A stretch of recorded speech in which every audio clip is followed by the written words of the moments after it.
Assalamualaikum warahmatullahi wabarakatuh. Apa kabar anak-anak? Semoga kalian dalam keadaan sehat walafiat dan senantiasa ada dalam lindungan Allah Subhanahu wa taala. Anak-anak, pertemuan kali ini kita akan membahas tentang tema 7 ya, tema 7 kepemimpinan, subtema 3 ayo memimpin dan muatan pelajarannya seni budaya dan prakarya. Sebelum kita mulai pembelajaran, mari kita berdoa dulu seperti biasa, memohon kepada Allah untuk diberikan kelancaran dalam pembelajaran dan diberikan ilmu yang bermanfaat. Bismillahirrahmanirrahim. Raditu billahi robba wa bil islami dina wa bi Muhammadin nabiyya wa rasula. Rabbi zidni ilma warzuqni fahma. Amin ya rabbal alamin. Nah, anak-anak, pada pembelajaran kali ini kita akan membahas tentang patung. Ya, kita lihat tujuan pembelajarannya untuk 3.3 untuk pengetahuan yaitu memahami patung dan untuk keterampilannya membuat patung. Banyak pemimpin yang dibuat patungnya sebagai bentuk penghormatan dan untuk mengenang jasa-jasanya. Siapa pemimpin idolamu? Adakah patungnya? Nah, kita lihat di berbagai negara ada bermacam-macam patung ya, masing-masing mempunyai patung yang merupakan ciri khas negara masing-masing. Contoh di Indonesia ini ada patungnya Bapak Habibie sebagai tokoh Indonesia di bidang kedirgantaraan. Kemudian ada juga ini patung monumen ya. Monumen ini di Indonesia juga di Jakarta. Ini adalah monumen revolusi ya, pahlawan revolusi. Selanjutnya ini di Malaysia. Di Malaysia, kemudian ini di Amerika, patung Liberty. Ini patung Merlion di Singapura.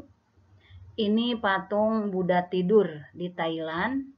Dan ini adalah patung Bapak Perjuangan India ya, salah satu tokoh perjuangan India yaitu Sardar Vallabhai. Ini dibuat patungnya.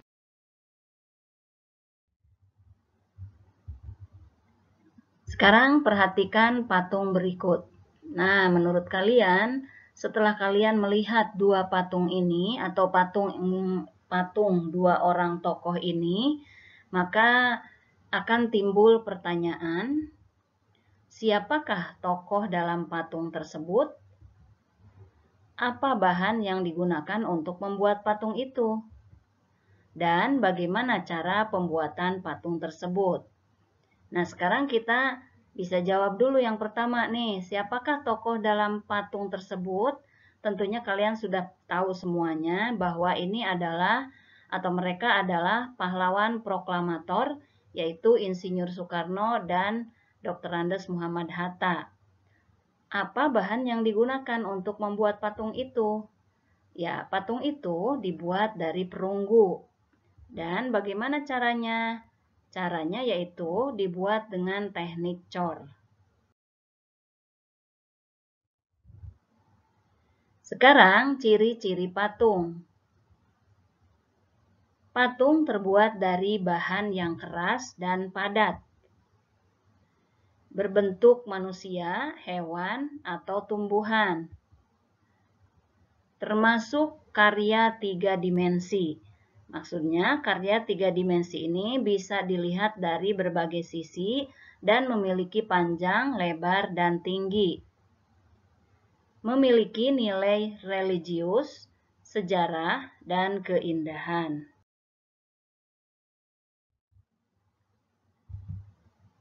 Jenis-jenis patung. Nah, ini kita lihat jenis patung ini adalah termasuk patung religi. Dan patung religi ini dibuat dengan tujuan untuk sarana beribadah dan bermakna religius bagi sebagian umat beragama. Jadi patung ini dibuat dengan kepercayaan agamanya masing-masing. Biasanya patung itu dianggap sebuah atau dianggap dewa ya, penjelmaan dari dewa menurut ajaran agama masing-masing. Jenis-jenis patung. Ini juga patung yang ada di Indonesia yang Ibu sudah sebutkan tadi di awal. Ini adalah patung monumen ya, patung monumen. Di sini monumen Bapak Habibie dan patung monumen pahlawan revolusi. Nah, patung monumen ini merupakan peringatan sebuah peristiwa atau kejadian yang bersejarah dan dibuat untuk mengenang jasa seorang pahlawan besar dalam sebuah bangsa atau kelompok kenegaraan.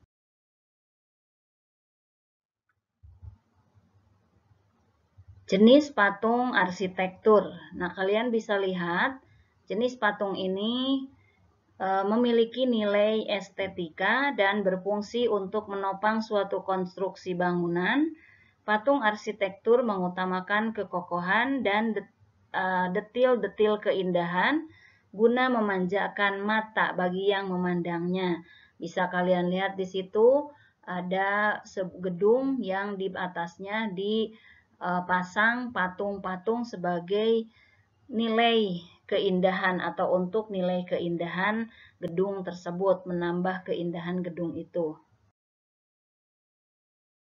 Selanjutnya adalah patung dekorasi. Nah, patung dekorasi untuk menghias suatu bangunan atau suatu tempat.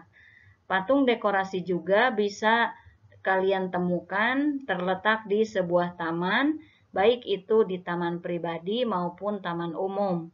Tujuannya adalah untuk mempercantik atau memperindah pemandangan di sekitarnya.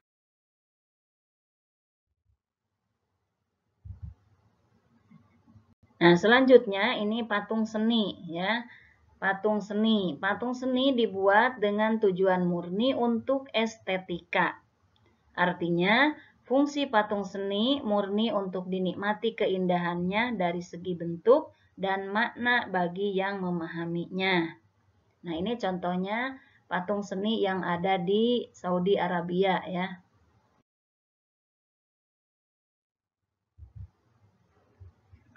Patung kerajinan.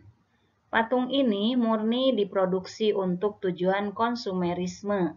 Artinya, patung kerajinan adalah patung yang diperjualbelikan secara bebas dengan berbagai tujuan, baik untuk hiasan rumah, taman, dan lain-lain.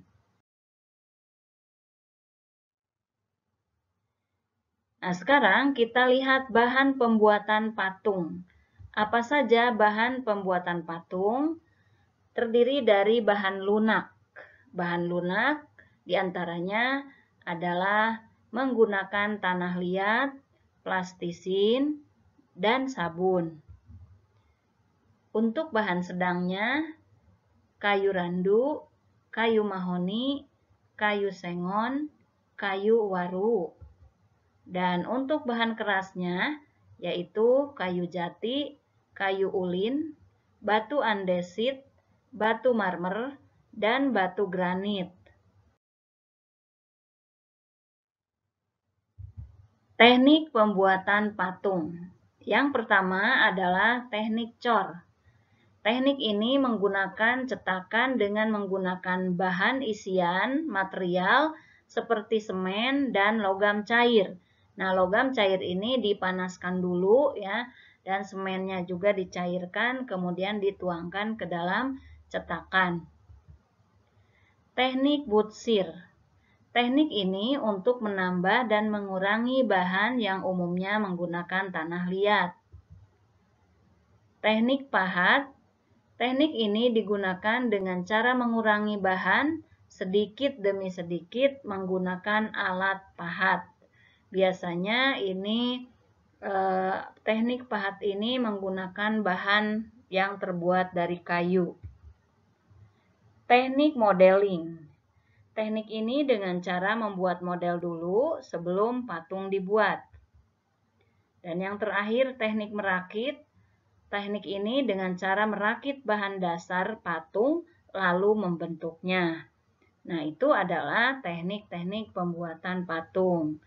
Nah, demikianlah anak-anak pembahasan tentang jenis-jenis patung, kemudian ciri-cirinya, dan teknik pembuatannya.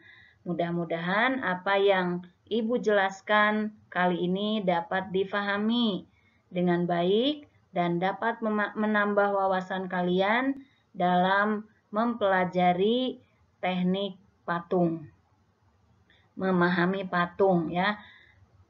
Mudah-mudahan bisa dipahami dengan baik dan membawa manfaat buat kalian semua. Ibu ucapkan terima kasih atas perhatiannya. Mohon maaf atas kekurangannya. Mari kita tutup dengan mengucapkan hamdalah.